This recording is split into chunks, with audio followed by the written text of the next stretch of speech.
So hello everyone, welcome back to my channel BSc rock paper. आज हम start करेंगे अपना इकोसिस्टम का लेक्चर नंबर 3। तो हमने यहाँ तक पढ़ लिया था, ठीक है, लास्ट लेक्चर में, कि अगर हम ग्रोस प्रोडक्टिविटी प्रोडक्ट से, ठीक है, अगर अपना रेस्पिरेटरी लॉस क्या कर देते हैं, माइनस कर देते हैं, तो हमें क्या मिलेगा, मतलब कि नेट प्रोसेस प्रोडक्टिविटी। ठीक है, अब है हम बात करेंगे गोट या हर्बीवोर्स के बारे में, जिसे अपन प्राइमरी कंज्यूमर्स भी कह सकते हैं। तो इसके अंदर क्या होता है, जो energy rich to consumer to make biomass is second productivity. यानी कि यहाँ पर क्या होती है, गोट के अंदर एनर्जी ट्रांसफ़र होती है। जैसे ही जो गोट है वो क्या करती है, फर्स्ट ट्रॉफिक लेवल को मीन्स प्लांट को क्या करेगी, कंज्यूम करेगी, तो सेकेंडरी प्रोडक्टिविटी कहलाएगी हमारी।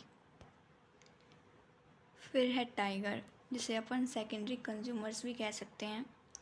तो यहाँ पर हमें क्या है, सेकेंड लॉ ऑफ थर्मोडायनेमिक्स जो कि फ़िज़िक्स के अंदर आता है, वो अब सब मतलब कि दिखाई देता है, ठीक, अप्लाई होते हुए, क्योंकि ये कांस्टेंट है। साथ में हमें यहाँ पर क्या है, एनर्जी की सप्लाई देखने को मिलती है।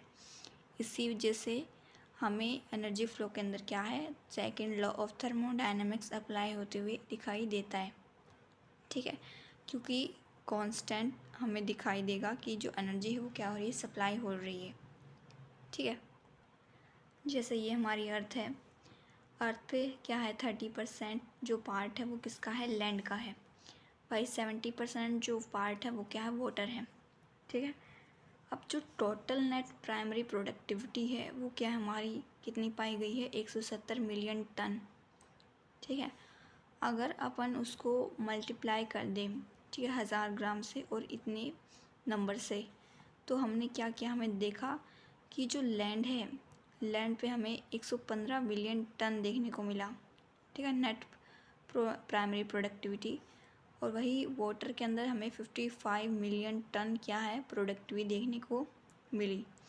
मतलब हमें क्या देखने को मिला कि जो लैंड है वहाँ पर प्रोडक्टिविटी क्या है, ज़्यादा है एज़ कंपेयर टू वाटर, ठीक है। सिंपली ये याद रख लेना कि लैंड पर ज़्यादा प्रोडक्टिविटी होगी अगर हम कंपैरिजन करेंगे वाटर से। 70% वाटर प्रेजेंट है अर्थ पे और 30% क्या है, लैंड प्रेजेंट है अर्थ पे। ये चीज़ याद रख लेना आप लोग। फिर है प्रोडक्शन, आखिर कितना उत्पाद जो हमारा प्रेजेंट हुआ है। तो प्रोडक्शन को अपन एक तरफ से एनर्जी या फिर बायोमास कह सकते हैं। एनर्जी की यूनिट है किलोग्राम कैलोरी मीटर, ठीक है, -2 क्या इसकी पावर है, ये ग्राम मीटर है, ग्राम है, -2 इसकी पावर है, ठीक है। सिंपली ये याद रख लीजिएगा। प्रोडक्टिविटी को कह सकते हैं rate of production, means per unit time में आखिर कितना प्रोडक्शन हो रहा है, ठीक है, उसको अपन कहेंगे प्रोडक्टिविटी। ये इसकी सिंपली यूनिट हैं दोनों। एक नंबर में शॉर्ट क्वेश्चन बन सकता है कि आखिर इसकी यूनिट क्या है, तो यूनिट आप याद रख लीजिएगा। फिर है डीकम्पोजिशन। डीकम्पोजिशन का मतलब मरे हुए जो जानवर हैं या फिर जो इनऑर्गेनिक मैटर है उसको किस प्रकार से अपन मतलब कि कन्वर्ट करेंगे ऑर्गेनिक मैटर के अंदर। सिंप्लीफाई बात है, ठीक है। तो इसमें जो कुछ ऑर्गेनिजम्स हैं, इंसेक्ट्स वगैरह, वो क्या है, अपना रोल अदा करते हैं। जैसे कि फर्स्ट हमारा अर्थवॉर्म, जिसे किसानों का दोस्त कहा जाता है, फ्रेंड ऑफ फार्मर, क्योंकि ये डिकम्पोजिशन में क्या करता है, सबसे ज़्यादा काम में आता है। ये लूजनिंग करता है सॉइल की, ठीक है। जैसे कि मैंने आपको बताया कि ऑर्गेनिक मैटर, ठीक है, जो भी ऑर्गेनिजम्स मर चुका है, डेड मैटर, उसको अपन कहेंगे डेट्राइटस, ठीक है, जो मर चुका है मैटर। अब उसको डिकम्पोज करने के लिए अपन किसका यूज़ कर सकते हैं, कुछ ऑर्गेनिजम्स का, एंजाइम्स वगैरह का, जैसे कि फंजाई और बैक्टीरिया दोनों काम आएंगे। वो क्या करते हैं, ऑर्गेनिक मैटर को कन्वर्ट कर देते हैं इनऑर्गेनिक मैटर के अंदर, ठीक है। किस में चेंज करेंगे, कार्बन डाइऑक्साइड में, वाटर में, मिनरल्स में, इन सब में क्या कर देंगे, चेंज कर देंगे, ठीक है। तो डेट्रिटस क्या है, decomposers that grow on detritus are called detritivores. यानी कि ऐसे डिकम्पोजर्स जो कि डेट्रिटस के ऊपर क्या करते हैं, ग्रो करते हैं, उसे अपन कहते हैं डेट्रीपोरस। ठीक है, एग्जाम्पल के लिए जैसे ये हमारी लीफ है, ठीक है, ये क्या हो गई, पेड़ से नीचे गिर गई। ठीक है, तो अब इसको अपन क्या करेंगे, फ्रेगमेंट के अंदर ब्रेक करेंगे, मीन्स टुकड़ों के अंदर क्या करेंगे, ब्रेक करेंगे। इसके लिए फिर क्या करेंगे, आगे नेक्स्ट जो चाहिए वो अपन को चाहिए बैक्टीरिया और फंजाई।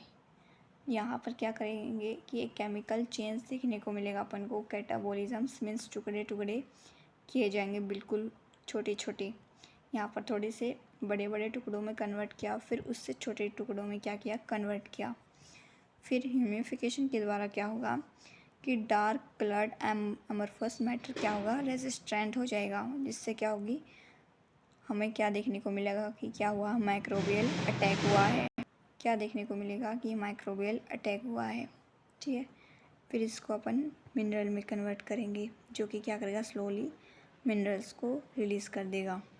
ठीक है, अब जैसे ये लीफ थी, तो लीव्स के अंदर वाटर सॉल्युबल, तो लीफ के अंदर वाटर सॉल्युबल और इनऑर्गेनिक न्यूट्रिएंट्स थे, जो कि क्या करेंगे, ग्राउंड के अंदर, डीप ग्राउंड के अंदर लीचिंग का क्या करेंगे, फॉर्मेशन करेंगे। तो ये है हमारा लेक्चर डिकम्पोजिशन का। आई होप आप सभी को समझ में आया होगा।